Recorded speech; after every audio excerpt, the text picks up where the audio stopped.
لا أسعى لتصحيح ظن أحد بي ولا أبالي بما يقال خلفي، فالكلمات تذروها الرياح والقلوب المريضة لا شفاء لها.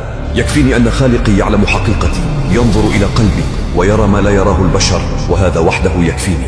فليظنوا ما شاءوا وليحكموا كما يحلو لهم، فميزان البشر مختل وعدالتهم ناقصة، أما عدالة السماء فلا تخطئ ولا تغفل ولا تظلم.